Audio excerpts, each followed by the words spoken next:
I, 31 male, have been in a relationship with my girlfriend, 27, for about a year. We cohabitate and have done so for the past 6 months. I blew about $200 a few weeks back, ordering some Wagyu steaks. I was looking forward to them coming because I love cooking and have never had a real Wagyu steak before. They arrived on Thursday evening last week, and I decided we'd have them for dinner on Friday night. My girlfriend seemed generally uninterested, as she's not much of a steak person, but she said she'd enjoy them with me. On Friday morning before I went to work, we had an argument. It was really stupid. She disagreed with me on a project involving the garage, and despite the fact that I owned the house we live in, kept trying to assert authority over the decisions I made. She then brought up the Wagyu steaks as evidence that I was wasting money on the project and expensive food. I went to work in a bad mood, but I texted her in the afternoon, saying I'd like to talk it over a bit when I get home, with a cool head. She didn't answer. I left work around 5:30, looking forward to the steaks, but when I walked in the door, there was this horrible smoke smell.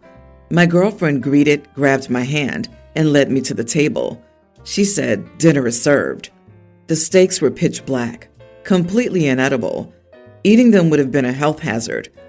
I asked what she was thinking, and she theatrically gasped with her hands over her mouth and said, "Oh, me?" Now, let me get one thing straight here. There's no way she accidentally got those steaks to that condition. Based on our frying pan, she probably turned the heat up as high as it would go, tossed the eggs on it without oil or butter, and just let them sit. This was completely intentional. I called her on her lie. She kept being obtuse. She kept using phrases like, "Oh, aren't you happy?" And, "Oh, weren't you looking forward to these steaks?" I've never been so disgusted with her. Well, her birthday was on Sunday, and I had reservations at a really nice French restaurant for her, her parents, and me. I just flat out told her that I was canceling the reservation. She immediately flipped and said to me that her parents would be super upset, but I didn't care. She grabbed the steaks and threw them in the garbage, where they would go anyway, and then stormed off. Sunday came and went. She didn't say a single word to me, opting to lock herself in another room. Her parents have had complete radio silence. I'm starting to feel bad about my decision, but did I go over the top here? Wow, she's the vengeful type. These people never get better. They're always just one misunderstanding or stupid argument away from scorching the earth on you. Not the idiot, but please break up right now, or be prepared to suffer this fate for God knows how long. And when you break up with her, be prepared. As a vengeful and frankly spiteful person, she'll likely try to destroy something in your home. I would recommend some nanny cams and hiding anything of sentimental or monetary value. At least with cameras, it'll be documented, and should the need arise, made available to the courts. What was her goal anyway? Did she think it would prove her point by doing this? I can't see what her deal was. She's a grown adult, man. We learned in kindergarten that this isn't a way of proving a point. What the heck? How childish. If this is how she acts after only living together for 6 months, I dread to think how much worse she can get. Send her back to her parents. Tell them to send her back to kindergarten, where her behavior's age appropriate. She's trying to prove that she calls the shots, and he can't do anything about it. If that were my house, she wouldn't have slept another night in it. OP, ditch her. What a childish witch. At her grown age? Nah, you're too old to play like that. You shouldn't cancel her birthday dinner. You should cancel the relationship. I, 29 female, am set to marry my boyfriend, 32, Cal, in September.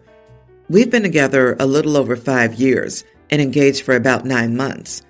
One of the first things we decided on for our wedding was that it would be relatively small. We planned for, including ourselves and the bride and groom party, a total of 100 people. It was difficult to shave down our guest list to fit that, but we managed. And we'll also be streaming the ceremony so that those who can't attend can still witness our union. A couple of weeks ago, I thought Cal and I had everything figured out. Deposits paid, dresses and tuxes picked out, decorations ordered, etc. It may sound a bit early to have all my ducks in a row, but I've always preferred being as prepared as possible as quickly as possible over last-minute headaches. Anyway, I thought I had everything finalized and figured out, and then my dad, 47, called, asking if his girlfriend, 45, could come, because his invitation didn't allow for a +1. I didn't even know my dad had a girlfriend.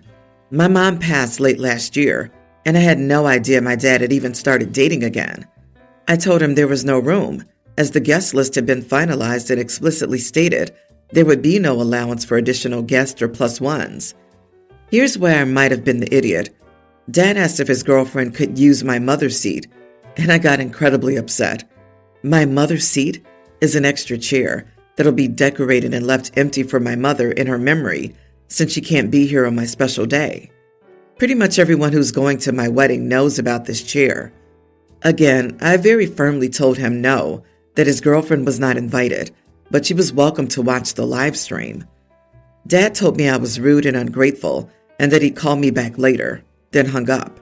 He's not always been the most agreeable person, but this shocked me. He's continued to ask, and I've continued to say no, and he isn't slowing down. Am I being an idiot here? Not the idiot. I can't believe he has the audacity to ask if she can use your mother's chair. Holy heck! If your mom passed away only 1 year ago, I can only imagine that you're still mourning her loss. It's your day, and if you don't want someone you don't know there, you're allowed to make that choice. It would be different if they were dating for a while and you had a relationship with her already. I'm sure if you saw his girlfriend there, it would remind you of your mom and potentially make you upset or sad. I'm sorry for your loss. You are the idiot. 100 people is not a small wedding. I understand that different cultures have different expectations of what weddings look like, but 100 people is a lot of people in one place. I find it hard to believe that adding a single person could cause such issues, especially since the wedding's in September. I would assume your father's in the same shoes as me. For him, this might seem like a non-issue, so the only reason you're refusing it in his mind is because you disapprove of him dating.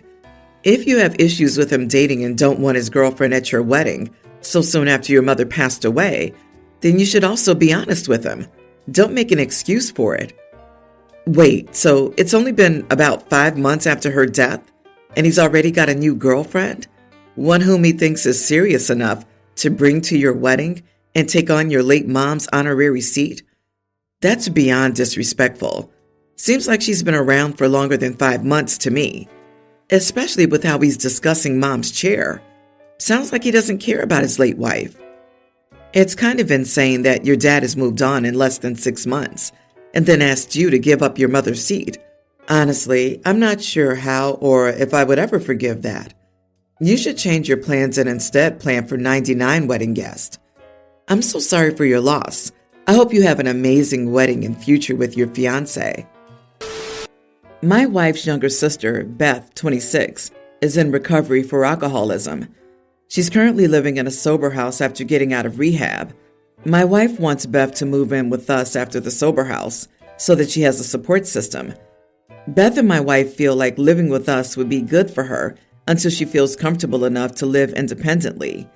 My mother-in-law and father-in-law passed away during the global issue, which was a significant catalyst for Beth's drinking, so my wife and I are the only family that Beth has left. I'm not totally against the idea of Beth living with us. I agree that she should have supportive people around her, but what I don't agree with is my wife's insistence that we remove all alcohol from our house.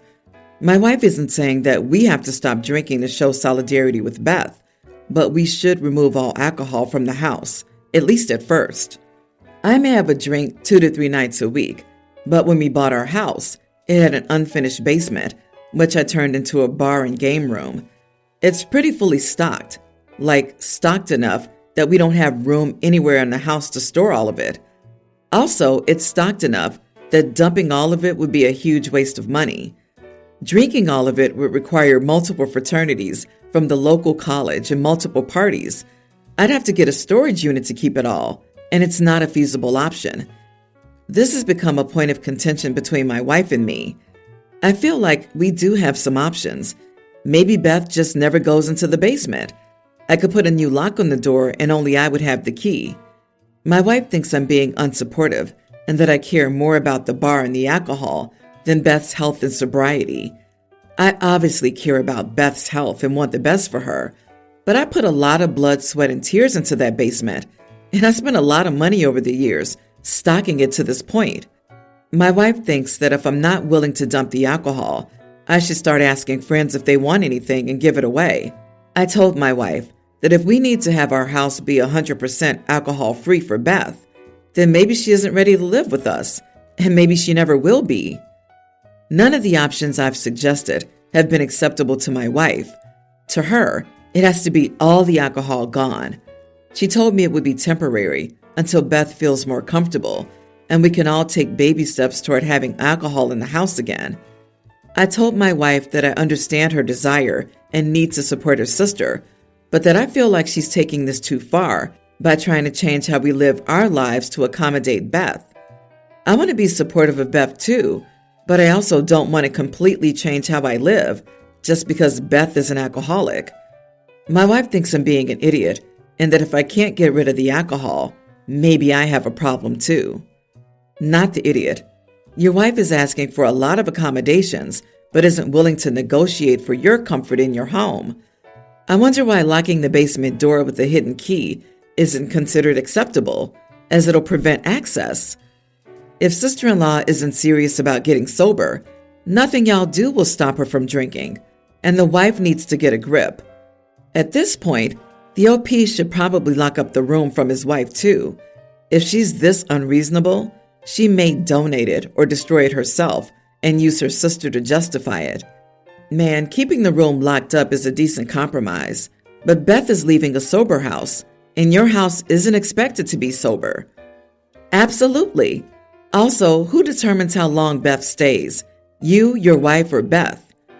If I were in that position, I would feel very uncomfortable with there not being a time limit on how long Beth could stay. What if she never leaves? For the last 10 years, I've been working my butt off to earn money so my family could enjoy an excellent standard of living. This was the worst thing to do, since it led to my wife deciding that since I was never home, she should bang other dudes. I earn about $240,000 a year when I work out of town.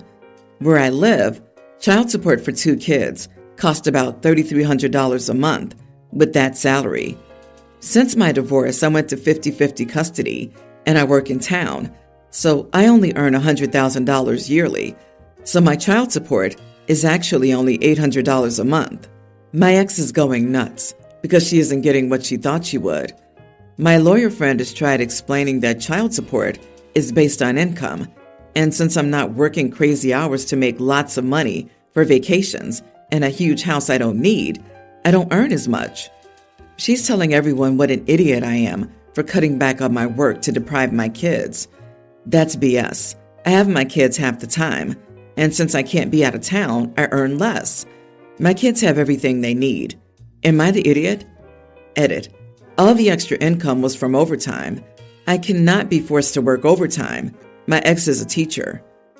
She should work her 2.5 months off in the summer to raise her children's standard of living. Not the idiot. She wanted you to be more present for your kids. You're doing that. Your wife has to deal with the consequences of her actions. OMG, dude, I'm so sorry that she still has hooks in you. Do not feel bad. As a child of parents who were never together, kids should never ever be seen as a source of income. They will feel that. $800 a month is plenty. She needs to step up and get a better job if she wants more money. While you clearly didn't meet your wife's emotional needs, maybe she now understands that your sacrifice was exactly how you showed love. The kids will be fine, and with 50-50, it's a blessing she's getting anything, on top of 50% of your shared assets. I wouldn't believe stories like this are real if I hadn't been through the same thing myself. The number of women out there who think their ex-husbands should hand over all their future income and live in a shoebox while funding lavish lifestyles is a lot larger than people think. Thankfully, it varies by state, though. The law says otherwise. Suppose for a moment you had made less money in the marriage to be more present at home. We all know she'd be banging other dudes because her husband doesn't provide for us. Can't win. My wife's younger sister, Ann, 31, has been staying with us for about 6 weeks after getting out of a rough relationship. Since she's moved in, I've noticed she talks a lot about how bad men are. I've also noticed her social media is now filled with similar sentiments. Lots of stuff about how men are liars, cheaters, and worse. I just chalked it up to her getting out of a relationship and post-breakup emotions. But then some of what she was saying and posting got pretty dark, to the point that I asked my wife about it and whether she thought Ann was okay. My wife said Ann is venting after a breakup. This is her way of processing emotions and getting her feelings out. She jokingly told me Ann refers to me as one of the good ones. I've never talked to Ann specifically about this stuff. Ann had planned a trip with some friends to Nashville for a long weekend. Her flight was last Thursday. My wife was supposed to bring her to the airport, but she had something come up at work that she had to take care of. My wife asked me if I could bring Ann to the airport instead. I told my wife that I didn't feel comfortable doing that because I didn't want to be alone in a car with Ann. My wife asked me why, and I told her I didn't want to do anything that Ann might take the wrong way. She asked me what I meant by that, and I told her that given Ann's recent sentiments towards men, I didn't want to be alone in a car with Ann. I told her it would be best for everyone if Ann got an Uber or a female friend to drive her instead. My wife got upset by this, told me I was being ridiculous, and said Ann would never lie about me doing anything wrong. I told her I wanted to believe that, but I'd rather her and Ann be angry at me for not giving her a ride than potentially have a life-altering, marriage-ending situation occur. My wife got more mad and asked me what exactly I was saying. I finally just came out and said that I don't want to be accused of anything by Ann or have anything I do or say taken the wrong way. So I feel the safest thing to do is avoid being in a car alone with Ann completely. She told me I was being ridiculous and making this way harder than it needed to be. She said Ann isn't like that and that it would be a huge favor to both of them. I told her that Ann would have to find another way to get there because I wasn't going to risk it. Needless to say, neither my wife nor Ann was happy with me. Ann sent me texts telling me I was no different than every other man and that she thought I was better than that. My wife thinks I'm making a mountain out of a molehill, that I don't trust Ann, that I'm an idiot for even thinking Ann is capable of something like that. There's a lot of tension in our house now that Ann is back, and I've been making it a point to avoid her unless my wife is around. Not the idiot. The fact that she switched to "you're just like all the other men" just because you're not giving her a ride should give your wife food for thought. That said, if you're not comfortable with someone alone, start recording on your phone, and if you're unable to record video, record audio. The sister needs to move out of your house, dude. This is just going to get worse. I'm a woman, and I've watched more than once women let bitterness over a failed relationship completely overtake their personality in life. It's very sad. Your wife isn't helping your sister by excusing her behavior. Her sister needs therapy, not enabling. Sister-in-law will now work overtime to turn OP and wife against each other. Sister-in-law would love to bond with her sister over a shared hatred. Misery loves company. Forget the trip to the airport. The sister needs to move out of your house, now. If she has spare money to take trips with friends, she has money to find a roommate housing situation somewhere.